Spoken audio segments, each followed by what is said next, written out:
नमस्कार जय जगन्नाथ आम चैनल को आपण मानकु बहुत बहुत स्वागत। सांग माने आग को आसुथिबा श्रावण मासर कौनसी भी सोमवार दिन चुपचाप छुईकी चली आस सांग माने आग को आसुथिबा श्रावण मासर कौनसी भी सोमवार दिन चुपचाप छुईकी चली आसंतु एही वृक्ष को तुरंत आपणଙ୍କୁ जन्म जन्मांतरर गरीबतारू मुक्ति मिलिजिब।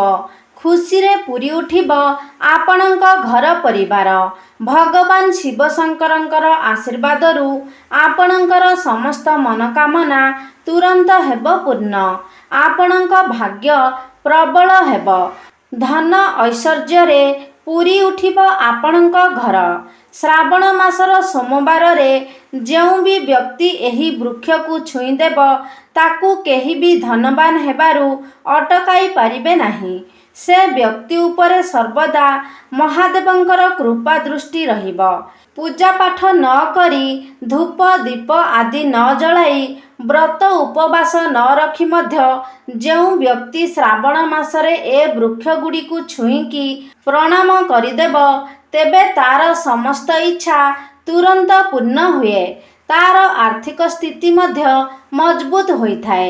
ए वृक्ष गुड़िक महादेवंकु अत्यंत प्रिय अटे।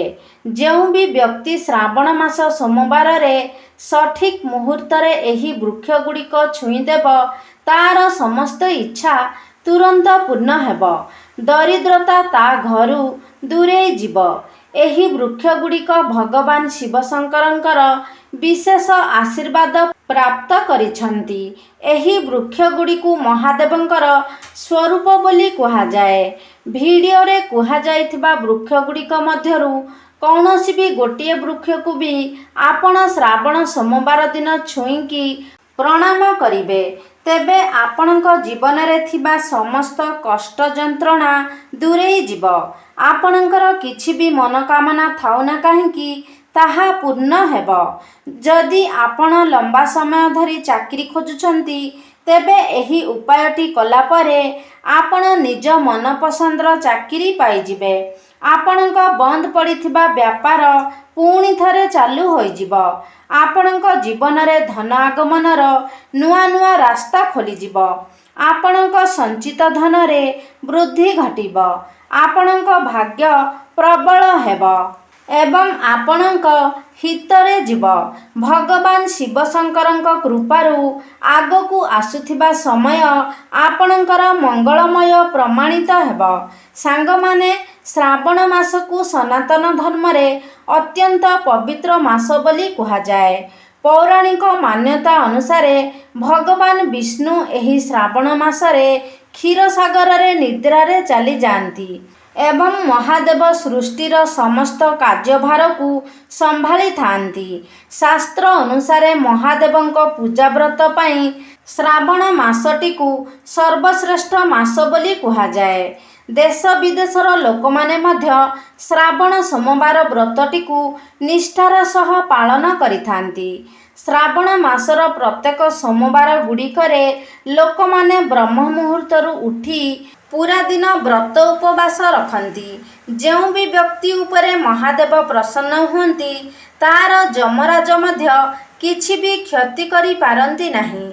सांग माने जदि किछि कारणवशतः आपण श्रावण मासर प्रत्येक सोमवार गुड़िकरे व्रत रखि पारु नाहंती तेबे चुपचाप श्रावण मासर सोमवार दिन गुड़िकरे एही वृक्ष को छुईकी प्रणाम कले साक्षात महादेवंकर कृपा और आशीर्वाद आपण प्राप्त करिवे।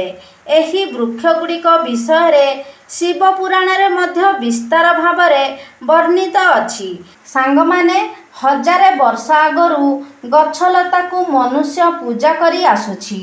आपण माने लोक मानकु अस्वस्थ वृक्ष को मध्य पूजा करुथिबार देखुथिबे कारण अस्वस्थ गछ को देवरूपी वृक्ष कुहा जाए। सेहीपरि सावित्री व्रत दिन स्त्री लोक माने बरगछ मूलरे बसी सावित्री व्रत पालन करती। ठीक सेहीपरि एमिति किछि पवित्र वृक्ष अछि जेउथिरे भगवान शिव शंकर निवास करती। तेणु श्रावण मासरे ए वृक्ष को छुईकी ପ୍ରଣାମ କରିଦେଲେ ମନୁଷ୍ୟର ଗରିବୀ ଏବଂ କଷ୍ଟ ଯନ୍ତ୍ରଣା ସବୁ ଦୂରେଇ ଯାଏ। ଏହି ଉପାୟଗୁଡ଼ିକ ଶିବ ପୁରାଣରେ ଲିଖିତ ଅଛି।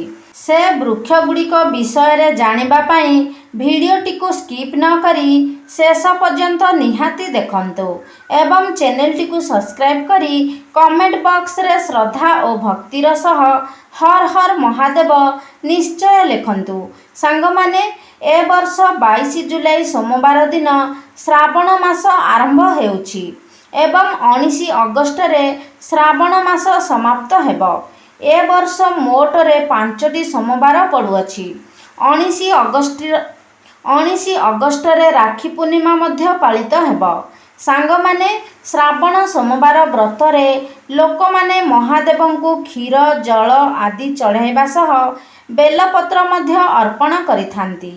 ବେଲପତ୍ର ମହାଦେବଙ୍କୁ ଅତ୍ୟନ୍ତ ପ୍ରିୟ ଅଟେ। ବେଲପତ୍ର ବିନା ମହାଦେବଙ୍କ ପୂଜାକୁ ଅଧୁରା ମାନାଯାଏ। ସେଇଥିପାଇଁ ବେଲଗଛକୁ ମଧ୍ୟ ପୂଜନୀୟ ମାନାଯାଏ। ସାଙ୍ଗମାନେ, ଯଦି ଆପଣ ମହାଦେବ ଏବଂ ମାତା ପାର୍ବତୀଙ୍କର କୃପା ଓ ଆଶୀର୍ବାଦ ଚାହୁଁଛନ୍ତି, ତେବେ ଆପଣ କ'ଣ କରିବେ ନା ଶ୍ରାବଣ ସୋମବାର ଦିନ ବ୍ରହ୍ମ ମୁହୂର୍ତ୍ତରେ ଉଠି ଗାଧୋଇ ଶୁଦ୍ଧ ପବିତ୍ର ହୋଇସାରି ଶିବ ମନ୍ଦିର ଯିବେ ଏବଂ ମହାଦେବଙ୍କୁ କ୍ଷୀର ଜଳ ଚଢ଼ାଇ ସାରି ଆପଣ ମନ୍ଦିର ପାଖାପାଖି ଥିବା କୌଣସି ବେଲଗଛ ମୂଳକୁ ଯାଇ ସେ ବେଲଗଛ ମୂଳରେ ଗୋଟେ ଲୋଟା ଜଳ ଅର୍ପଣ କରିବେ ଏବଂ ସେ ବୃକ୍ଷକୁ ଛୁଇଁକି ପ୍ରଣାମ କରିବେ ଏବଂ 108 ଥର ଓମ୍ ନମଃ ଶିବାୟ ମନ୍ତ୍ରର ଜପ କରିବେ।